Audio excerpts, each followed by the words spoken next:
Hello S people, saya Vian. Sebulan yang lalu kita pernah bikin statement lewat Flash Daily kalau Poco X3 NFC dirilis di Indonesia bakal bikin rusuh dunia pergadgetan di tanah air. Dan ternyata, nggak pakai lama Xiaomi beneran merilis Poco X3 NFC ini beberapa hari yang lalu. Kita semua dibuat terkejut sama bandrol harganya, yang menurut saya asli gila. Gimana nggak gila? Hanya dengan harga mulai dari 3,1 juta, kita bisa dapat Qualcomm Snapdragon 732G yang udah pakai Liquid Cool Technology 1.0+. Layar 6,67 inch dengan refresh rate 120Hz dan sampling rate nyampe 240Hz. Baterai 5160 mAh dengan 33 watt fast charging, 64 megapiksel AI quad camera yang pakai sensor Sony IMX682, dan sesuai namanya, udah ada NFC pastinya. Dan kan, kurang apa lagi coba? Dengan dirilisnya Poco X3 NFC ini di Indonesia, ini smartphone auto jadi juara di kelas mid-range, yang nggak pakai lama menutup kompetisi dari smartphone yang ada di kelas mid-range, yang sesuai dengan tagline mereka, The Real Mid-Range Killer. Jadi pada dasarnya, jujur aja sebenarnya kamu nggak perlu ribet-ribet lihat video review ini buat pertimbangan membeli, karena bakal saya katakan dari awal video, kalau Poco X3 NFC ini adalah smartphone mid-range yang sangat worth it sekali buat dibeli. Apalagi setelah kita lakukan serangkaian tes mulai dari speed test, gaming test, baterai test, dan kamera test yang awalnya buat nyari-nyari kekurangan yang ada di Poco X3 NFC ini. Ujung-ujungnya saya malah dibuat jadi jatuh cinta dan susah move on setelah lihat berbagai hasil tesnya. Dan boom, klimaksnya setelah tahu harganya. Mau tahu hasil-hasil tes yang kita lakukan di Poco X3 NFC ini yang awalnya kita lakukan buat nyari-nyari kekurangan? Kita mulai dari speed test dan gaming test. Poco X3 NFC yang saya review ini menggunakan 8GB RAM dan 128GB internal storage, dan chipset Qualcomm Snapdragon 732G dengan fabrikasi 8 nanometer. Dan hasil antutunya mendapatkan skor 280 ribuan. Buat main PUBG mendapatkan setting grafik tertinggi di HD High atau Smooth Ultra. Rata-rata framerate ada di kisaran 40 frame per second dan jarang terjadi frame drop. Gyronya juga lancar dan gak ada delay.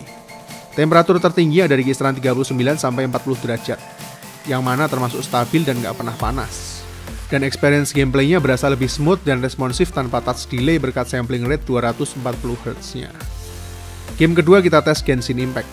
Kita setting di highest quality 60 frame per second masih playable. Tapi rata-rata frame rate-nya ada di kisaran 30 frame per second dan masih terjadi frame drop. Dan untuk setting grafik tertingginya ini temperaturnya maksimal ada di 43 derajat. Yang mana masih dalam batas wajar menurut saya. Soalnya banyak HP mid-range lain yang lebih panas dari ini. Lalu kita setting default grafiknya dengan 30 frame per second. Gameplaynya jadi lancar dan nggak lagi terjadi frame drop. Temperatur maksimalnya berkurang jadi 40 derajat. Jadi rekomendasi saya sebaiknya main di settingan defaultnya aja, yang notabene udah playable banget. Game selanjutnya kita tes Asphalt 9. Setting grafik bisa maksimal di high quality tapi belum bisa sampai 60 frame per second. Rata-rata ada di 30 frame per second dan kadang terjadi frame drop ke 25 frame per second. Temperatur maksimal ada di kisaran 39-40 derajat. Kita juga tes buat main Free Fire maupun Mobile Legends. Jelas grafisnya dilibas abis mentok dengan frame rate stabil di 60 frame per second. Yang paling berasa memang gameplay experience-nya jadi lebih responsif dan smooth juga, berkat sampling rate 240Hz di layarnya. Jadi setelah kita tes, Snapdragon 732G ini memang punya performa sedikit di atas Snapdragon 720G. Tapi kalau kita lihat dari temperatur yang stabil dan gak pernah overheat, Snapdragon 732G dengan chipset 8 nanometernya ini memang lebih concern ke urusan stabilitas performa dan efisiensi daya dibanding sama speed performance. Kita juga tes durability baterai 5160 mAh-nya. Hasilnya buat main PUBG 1 match selama 30 menit baterainya berkurang 8%. Buat main Genshin Impact selama 30 menit baterainya berkurang 10%. Buat main Asphalt 9 selama 30 menit baterainya berkurang 8%. Buat nonton YouTube selama sejam baterainya berkurang 6% aja. Dan sebagai daily driver dengan pemakaian wajar, masih bisa tembus sampai hari kedua. Dan 33 watt fast chargingnya ini cuma perlu waktu 65 menit aja buat full charging baterainya. Nah, sampai sini kita juga coba nyari-nyari kekurangan dari segi kameranya. Karena saya pikir concern Poco X3 NFC ini kan bakal lebih ke gamingnya kalau kita lihat dari dominasi fitur-fitur yang ada di Poco X3 NFC ini. Tapi setelah kita lakukan kamera tes, ternyata lagi-lagi saya salah besar. Poco X3 NFC ini punya main kamera 64 megapiksel yang udah pakai sensor Sony IMX682, 13 megapiksel ultra wide angle camera, 2 megapiksel macro camera, dan 2 megapiksel depth camera. Coba lihat kualitas dari mode 64 megapiksel main kameranya. Detailnya bagus banget. Bahkan meskipun saya zoom dan lihat lewat layar monitor pun detailnya sangat flawless dan tajam banget. Komposisi warnanya juga vibrant dan enak dilihat. Foto-foto portretnya bokehnya juga bagus dan rapi.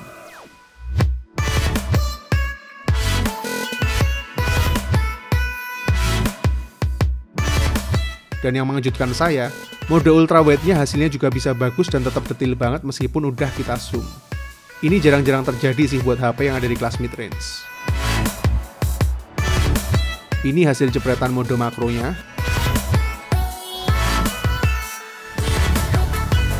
Ini kualitas mode night mode-nya.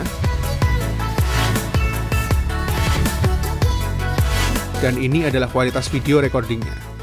Detailnya masih tetap terjaga. Dan image stabilization-nya juga bagus kalau fitur shoot steady videonya dinyalain. Oh ya, ada juga fitur unik yang namanya vlog mode. Dengan mode ini, kamu bisa bikin sinematik video kayak gini dengan cara yang sangat-sangat simple. Asli keren sih ini mode.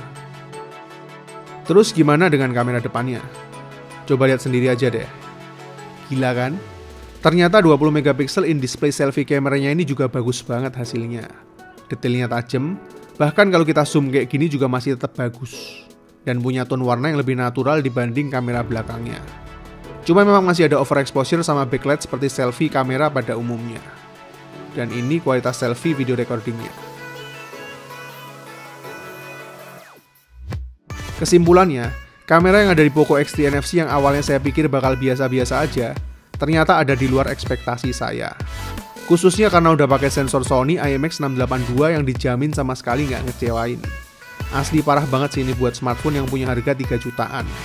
Menurut saya too good to be true bro. Mungkin saya bakal lebih cerewet komentarin detail-detail kekurangan fotografinya kalau ini HP punya harga 5 juta. Tapi kualitas kamera kayak gini di 3 jutaan menurut saya sih dah keterlaluan. Yang terakhir adalah user experience saya setelah hampir seminggu pakai Poco X3 NFC ini. Poco X3 NFC ini punya desain body yang unik dan nggak biasa. Termasuk modul kameranya juga yang khas Poco banget. Ada tulisan Poco gede dan vertikal di tengah bodinya, yang pakai material polikarbonat. Masih ninggalin bekas sidik jari juga. Tapi dilengkapi juga dengan sertifikasi IP53 yang aman dari cipratan air. Bodinya lumayan tebal tapi nggak terlalu berat. Nah, jujur aja, akhirnya saya bisa nemuin satu-satunya yang saya kurang suka, yaitu desain body dan materialnya. Yang seharusnya menurut saya desainnya bisa dibikin lebih premium lagi. Khususnya build quality yang dipakai di bagian sensor fingerprint yang sekaligus jadi tombol powernya ini. Soalnya masih berasa tajam dan rada goyang. Jadi berasa bikin kurang solid aja.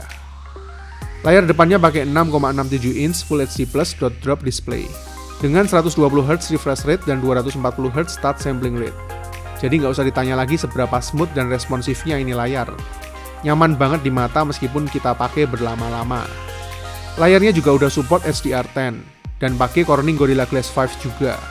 Dan masih ada AR blasternya juga loh. Cuma karena masih pakai layar IPS, warnanya jadi kurang gonjreng aja. Dan masih kurang terang kalau buat outdoor di bawah matahari. Dan kalau buat nonton YouTube juga berasa lega kayak gini. Oke, kesimpulannya. Sebenarnya saya sedikit merasa konyol perlu mereview smartphone yang menurut saya sebenarnya nggak perlu banyak dipertimbangkan karena harganya nggak masuk akal ini. Poco X3 NFC ini ngasih fitur super lengkap yang masing-masing fiturnya ternyata juga punya kualitas beneran. Seperti chipset yang stabil dan nggak panas. Refresh rate layar dan sampling rate terbaik di kelas mid-range. Kameranya yang di luar ekspektasi saya bagus banget baik kamera depan maupun belakangnya. Dan termasuk terbaik juga di kelas mid-range. Baterainya awet dan ngecasnya cuma perlu 65 menit aja. Dan tentunya sudah ada NFC-nya. Menurut saya Poco X3 NFC ini harusnya dijual 4 jutaan juga masih bisa. Makanya saya salut banget sama Xiaomi yang masih konsisten sama komitmen mereka sejak pertama berdiri sampai sekarang. Yaitu cuma ambil sedikit profit dari setiap produknya. Dan benar-benar berorientasi sama Mi Fan dibanding cuma sekedar nyari profit ekstra. Padahal saya pikir belakangan ini udah nggak mungkin ada hal baru yang mengejutkan lagi dari Xiaomi. Bahkan udah mulai skeptis sama smartphone value dengan harga yang extraordinary kayak masa-masa yang lalu. Jujur aja saya selalu merindukan euforia semacam ini. Iya nggak sih? Jadi apalagi yang perlu saya yakinkan ke kalian coba? Intinya sekarang yang jadi masalah bukan beli apa enggaknya kalau kalian punya budget 3 jutaan. Tapi masalahnya sekarang cuma tinggal, kalian bisa dapat apa enggak Poco X3 NFC ini. setelah semua orang tiba-tiba jadi pengen beli smartphone ini. Nah, buat yang mau beli, Poco X3 NFC ini bakal dijual eksklusif di Shopee tanggal 22 Oktober, 29 Oktober, dan tanggal 5 November nanti. Jadi pastiin aja kalian pantengin IG-nya Xiaomi dan Poco Indonesia biar nggak ada yang kelewatan. Akhir kata, saya ucapkan good luck buat hunting ke kalian semua. Saya Vian, see you in the next videos.